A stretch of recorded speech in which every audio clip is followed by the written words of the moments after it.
ሰላም እንዴት አላችሁ? እኔ ደህና ነኝ። አንዳንድ ጊዜ ለራሳችን መኖር ትተን ለሰዎች እንኖራለን። ራሳችንን እንረሳለን፣ ራሳችንን እንተዋለን። ለሰዎች ብዙ ጊዜ አብዝተን እንጨነቃለን። ያ ተገቢ አይደለም። በተለይ ሴቶች ማለት ነው። ምን ጊዜም ማስቀደም ያለብን ራሳችንን ነው። አንዳንድ ጊዜ ራሳችንን ስናስቀድም ከሌ ራስ ወዳድ ነች፣ ከሌ ራስ ወዳድ ነው እንባላለን። ያንን እንዳንባል ብለን ራሳችንን ጥለን ራሳችንን ጨቁነን ለሰዎች መኖር እንጀምራለን። ያ ተገቢ አይደለም። ምክንያቱም እኛ ራሳችንን ስንወድ፣ እኛ ራሳችንን ስናከብር፣ እኛ ራሳችንን ስንሆን ነው ሌላ ሰው እኛን ሊያከብረን ሊወደን የሚችለው። ሁሉም ነገር ከራስ ነው የሚጀምረው። አንዳንድ ጊዜ በተለይ ስደት ላይ ያለን ሴቶች ብዙ ጊዜ እድሜያችንን፣ ጊዜያችንን፣ በቃ ሁሉ ነገራችንን ለሰው ነው የምንሰዋው፣ ወይም ለሰው ነው የምንሰጠው። ጊዜያችንን ሆነ ብራችንን፣ ሁሉ ነገራችንን ማለት ነው። አንድ ቀን ግን እኛ በወደቅን ጊዜ ወይም በታመምን ጊዜ ወይም ባጣን ጊዜ ያቺ ልጅ ነች ወይም ያ ሰው ነው የሚለን ሰው የለም ማለት ነው። ምክንያቱም አሁን ላይ ሁሉም ነገር የጥቅም ስለሆነ ምንም ብናጣም ምንም ብናገኝም ሊወደን የሚችለው ቤተሰባችን ነው። አሁን ላይ ስቲል ቤተሰብ እንኳን ከሌለህ የለህም፣ እንደዛ ነው ሁኔታ ይደርሰናል። ስለዚህ ጊዜው፣ ወቅቱ፣ ሁኔታው በተቀየረ ቁጥር እኛ ራሳችንን መጣል የለብንም፣ ወይም ለሰዎች ሁሉ ጊዜ ለሰዎች መኖር የለብንም። አንዳንድ ጊዜም ለራሳችን መኖር አለብን። እኔ በጣም ብዙ ጊዜ ከራሴ ጀምሮ ነው ባይዘወይ እናንተን ብቻ ሳይሆን ከራሴ ጀምሮ በቃ በጣም እንጨነቃለን። የምንጨነቀው ስለ ራሳችን አይደለም፣ ስለ ሌሎች ሰዎች ነው። ስለ ሌሎች ሰዎች ሁሉ ጊዜ እንደተጨነቅን እንዳሰብን ነው። ምን ይለኛል ከሌ የሆነ ነገር ካደረግን ምን ይለናል? እንደዛ አይደለም።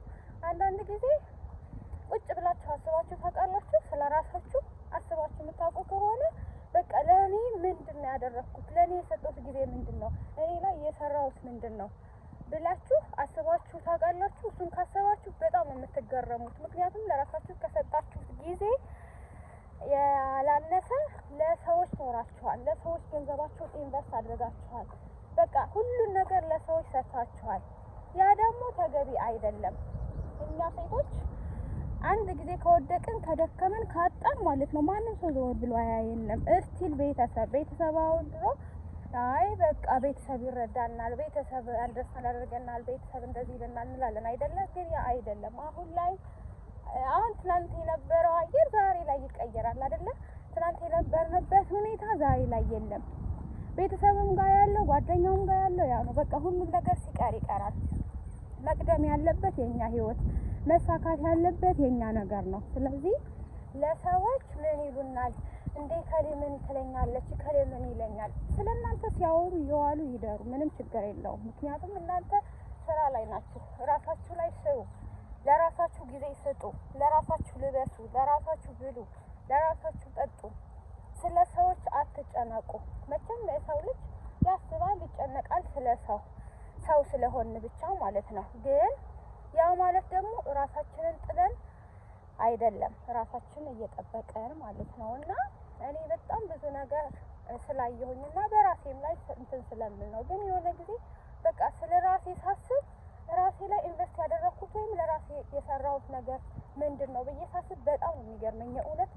ስለዚህ ያለፈውን ነገር እንትን ብለን መጨነቅ መጠበብ ሳይሆን ስለ ወደፊቱ ስለ ራሳችን ማሰብ፣ ስለ ራሳችን በቃ እኛ ለውጥ የምናመጣበትን ነገር መፈለግ ነው። ገብቷችኋል አይደለ? ደግሞ ማድረግ የምትፈልጉትን ነገር ለሁሉም ሰው አትናገሩ። አንዳንድ ጊዜ እኮ በቃ የምታደርጉትን ነገር ለሰዎች ባወራችሁ ቁጥር ብዙ ችግር አለ አይደለ? ስለዚህ ዝም ብላችሁ መቼም ሞክራችሁ ታውቃላችሁ። ዝም ብላችሁ በራሳችሁ መንገድ ያደረጋችሁት ነገር ብዙ ጊዜ ስኬታማ ሆኖላችኋል። ይሄ እንደሆነላችሁም ተስፋ አለኝ። ምክንያቱም እኔ በራሴ ስላየሁት ነው። በቃ ለጓደኛም ሆነ ለቤተሰብ የሆነ ነገር አደርጋለሁ ብዬ ባልኩበት ጊዜ ምንም ነገር የሚሆንልኝ ነገር የለም፣ አይሳካልኝም ብዙ ጊዜ ማለት ነው። ስለዚህ እህቶቼ የምታደርጉትን ነገር በሚስጥር አድርጉ። ካደረጋችሁ በኋላ በቃ ብታወሩ ምንም ችግር የለም። ምክንያቱም አንድ የስኬት ማማ ላይ ስላላችሁ ማለት ነው አንድ ጊዜ። ምክንያቱም የሰው ልጅ የለፋበትን ድካም ውጤት ማግኘት አለበት። ያንን ደግሞ ማግኘት አለባችሁ ለሰዎች ስላወራችሁ ሳይሆን በቃ በራሳችሁ ሰርታችሁ አቋማችሁን ማሳየት። በቃ የሰው ጥገኛ አለመሆን። ትንሽ ነገርም ቢኖራችሁ በራሳችሁ መስራት።